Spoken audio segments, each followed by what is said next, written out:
Namaskaram and Vanakkam to everyone. It's a great pleasure for me to visit this center, Vellore.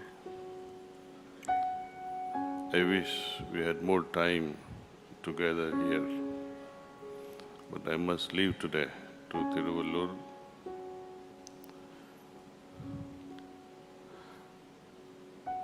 Some deep contemplative thoughts provokes me to talk, that we all work. No one can escape the burden of work or the responsibility or the duty or the compulsion of work. Even Lord Krishna says, even for a moment, I cannot remain idle. Even for a fraction of a moment, if I remain idle, the universe will collapse. This is the statement of Lord Krishna. See? He also gives great importance to few things like witnessing. Vedas and Upanishads also talks highly on the concept of witnessing, Sakshi Bhav.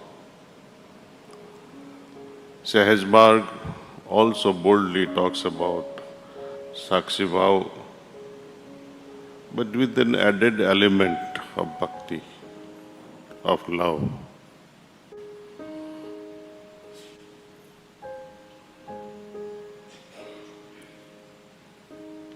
Love irons out all the wrinkles, all the insufficiencies, the dryness of work. Work will no longer remain burdensome or something that has been thrust upon when we add this element of love. And that's what propels karma to vikarma and to finally to akarma. The entire Gita, entire Vedas and Upanishad is so simplified under the guidance of Pujya Babuji Maharaj that one remains awestruck that how in the world Babuji could conceive such an idea that summarizes everything that India has to offer in the realms of spirituality. It's a magical thing actually. The whole cycle of birth and death, whole cycle of evolution of consciousness, the entire affair of human existence, angelic existence, thrives around this principle. We all act, some of us act without much thinking. It has become our second nature to work, to behave in certain way without much thinking. The inertia of habit takes over. Whenever inertia of habit takes over, we stop thinking. We become slave to our habits. And that's what Babuji also says, we are yet but slaves of wishes.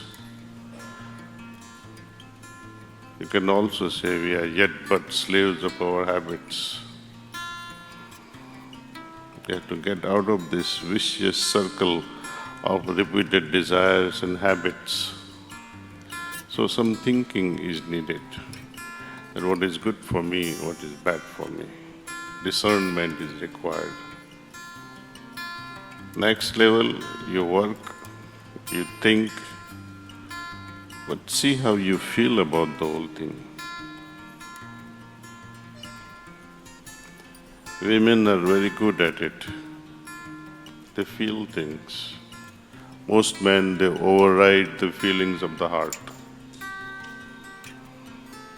We put the stones on our heart even when the heart says don't do it. Often man ends up succumbing to such impulsive behaviors, impulsive habits. add further to it, Babuji says, do things with love. So there is work, there is thinking, there is feeling, and when you add this spice of love in your action, it becomes a karma. And this is how you fulfill the conditions of Lord Krishna proclaimed in Gita, that how one may not be able to form, one surely cannot form actually the heap of samskaras. Whenever we are working in totality, in sync with our heart and with love, you cannot form samskaras. And when you don't form samskaras, where is the need to clean anyway? But we still continue cleaning. Hopefully, if not me, other things around me will also get cleaned up.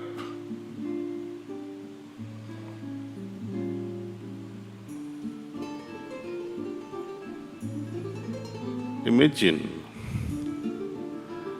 you are doing something,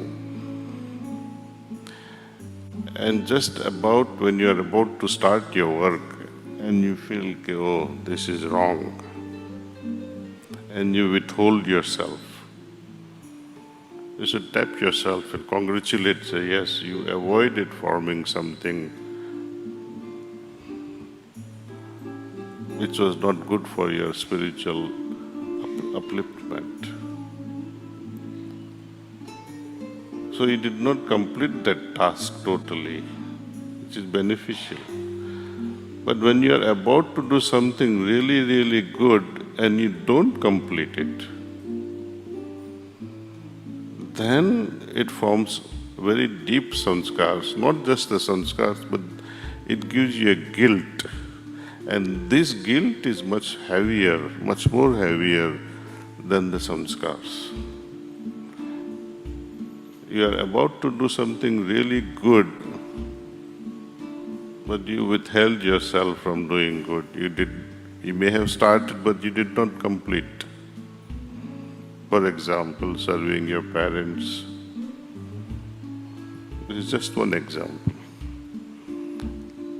And you could not complete your duty, and after they have passed on, then you remember all the things that you have left incomplete. And Babuji Maharaj says very plainly and very simply, he says, guilt is not samskar. Guilt is something very deep. Not even master can clean it, not even God can clean it. You have done it deliberately with your own choice, with your own freedom.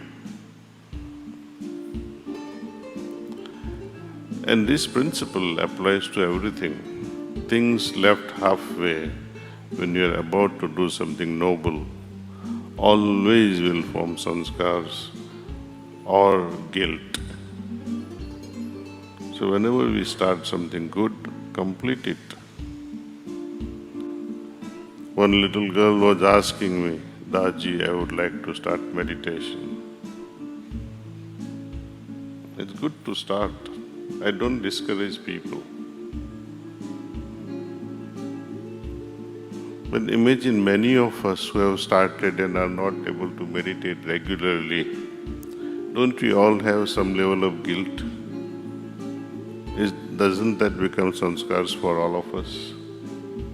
Think over it. If the very process of evolution that we have undertaken, if we don't complete that reaction, we call chemical reaction, then the very process becomes toxic for us.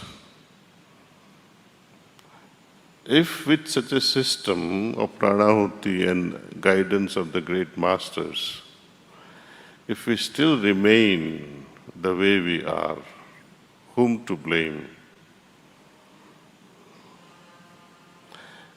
If this life cannot uplift me despite of such help, which life can uplift me later?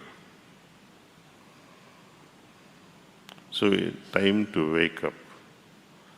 Think over very sincerely, very deeply over it, and implement whatever you can, adjust your lifestyle so that we can all flourish and make our masters proud. Thank you.